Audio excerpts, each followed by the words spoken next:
रामविलास पासवान की पार्टी लोक जनशक्ति पार्टी के सामने आए दो धड़ों के मामले में केंद्रीय चुनाव आयोग का आया है एक अहम आदेश। केंद्रीय चुनाव आयोग ने लोक जनशक्ति पार्टी के जो चुनाव चिन्ह पर रोक लगा दी है, उसके नाम के इस्तेमाल पर रोक लगा दी है। यानी कि लोक जनशक्ति पार्टी में जो दो धड़े हैं, जिसमें एक चिराग पासवान का गुट है और दूसरा उनके चाचा पशुपति पारस का गुट है, अब दोनों ही गुट में से कोई भी गुट लोक जनशक्ति पार्टी के नाम का इस्तेमाल नहीं कर सकेगा। आगामी जो विधानसभा के उपचुनाव होने हैं 30 अक्टूबर को, यानी कि ना तो चिराग पासवान का गुट और ना ही पशुपति पारस का गुट पार्टी के नाम का इस्तेमाल करेगा, और ना ही जो पार्टी का चुनाव चिन्ह है, यानी कि जो बंगला जो पार्टी का चुनाव चिन्ह है, उस चुनाव चिन्ह का भी इस्तेमाल दोनों गुट में से कोई भी नहीं कर सकेगा। केंद्रीय चुनाव आयोग ने अपने आदेश में साफ तौर पर कहा है कि शुरुआती तौर पर अभी इस मामले में दोनों ही पक्षों की दलीलें सामने आना बाकी हैं, तथ्य और दस्तावेज सामने आना बाकी हैं, लिहाजा अभी कोई अंतिम फैसला नहीं दिया जा सकता। लेकिन ये एक अंतरिम फैसला है, यानी कि एक इंटरिम ऑर्डर है, जिसको जो इस बात को ध्यान में रखते हुए दिया गया है कि 30 अक्टूबर को बिहार की जो विधानसभा सीटें हैं जिन पर उपचुनाव होना है, उन उपचुनावों से पहले ऐसा ना हो कि दोनों ही दल अपने अपने दावे ठोकने लगे या अपने अपने जो है उम्मीदवार उसी पार्टी के सिंबल पर उतार दे। तो इसको ध्यान में रखते हुए उससे बचने के लिए केंद्रीय चुनाव आयोग का ये अंतरिम आदेश आया है। ये अंतरिम आदेश आया कब है? ये अंतरिम आदेश इस वजह से दिया गया है केंद्रीय चुनाव आयोग के द्वारा 2 अक्टूबर को, जब रामविलास पासवान के बेटे चिराग पासवान ने 29 सितंबर को केंद्रीय चुनाव आयोग को एक चिट्ठी लिखी, ये कहते हुए कि ये सुनिश्चित किया जाए कि इस पार्टी का, यानी कि एलजेपी का चुनाव चिन्ह पशुपति पारस इस्तेमाल ना करें, और ना ही एलजेपी का जो नाम है, यानी कि लोक जनशक्ति पार्टी का नाम है, वो पशुपति पारस का गुट इस्तेमाल करें आगामी चुनावों को देखते हुए। उसी तरह से पशुपति पारस की तरफ से दावा किया गया कि जो असली एलजेपी है, यानी कि लोक जनशक्ति पार्टी है,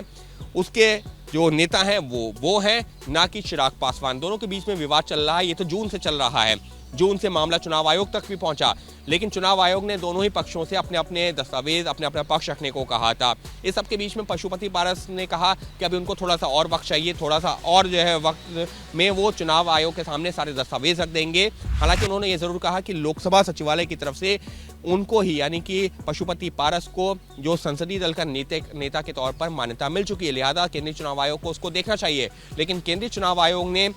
जो चिराग पासवान के चिट्ठी लिखी गई है, कई बार लिखी गई है, कहते हुए कि उन्होंने इन जो सांसद हैं जिन्होंने ये दावा किया था कि वो पशुपति पारस के साथ हैं, उन सबको तो पहले ही पार्टी से निष्कासित कर दिया है। ऐसे में वो लोग आखिर मान्यता कैसे दिलवा सकते हैं, या वो लोग जो है कैसे नेता का चुनाव कर सकते हैं? तो दोनों ही खेमों के अपने अपने दावे हैं। केंद्रीय चुनाव आयोग के सामने गया तो केंद्रीय चुनाव आयोग ने दोनों ही गुटों से कहा कि आप अपने जो भी दस्तावेज हैं, जिसके आधार पर तय होता है कि आखिर कौन असली दावेदार है या कौन पुख्ता दावेदार है, वो सारे दस्तावेज केंद्रीय चुनाव आयोग के सामने रखे।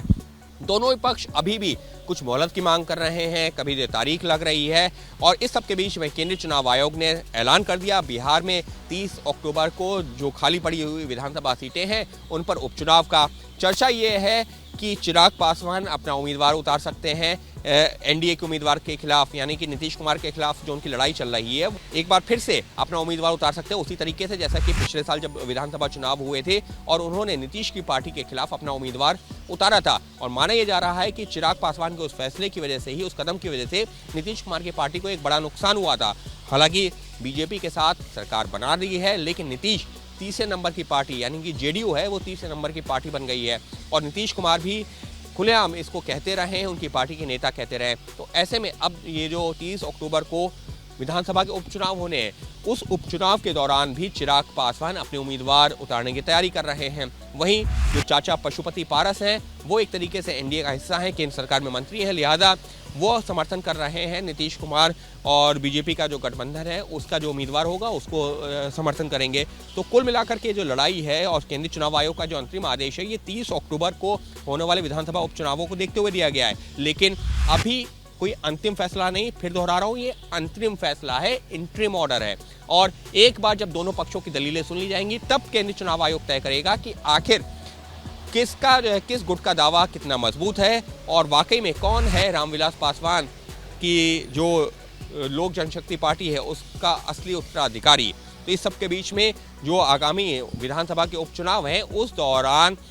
ये जो दोनों ही गुट है वो अपने अपने जो एक चुनाव चिन्ह के बारे में केंद्रीय चुनाव आयोग को जानकारी देंगे। 3-3 चुनाव चिन्ह के बारे में जानकारी देनी है, जिसमें से केंद्रीय चुनाव आयोग ये तय कर देगा। तो फिलहाल 30 अक्टूबर को होने वाले विधानसभा के उपचुनाव के लिए तो कोई अन्य सिंबल होगा, कोई अन्य पार्टी का नाम होगा, लेकिन असली कहानी या असली लड़ाई तो लोक जनशक्ति पार्टी को लेकर के है, जिसको लेकर के केंद्रीय चुनाव आयोग का अभी अंतिम फैसला आना बाकी है। दोनों पक्षों की दलीलें सुनने के बाद अंतिम फैसला लिया जाएगा। लेकिन निश्चित तौर पर रामविलास पासवान की लोक जनशक्ति पार्टी में जो दो धड़े हुए हैं, दोनों के अपने दावे हैं, लेकिन किसका दावा मजबूत है और कौन असल माने में है इस पार्टी का उत्तराधिकारी और किसको मिलेगा पार्टी का नाम और सिंबल, ये केंद्रीय चुनाव आयोग दोनों पक्षों की दलीलें और दस्तावेज देखने के बाद तय करेगा।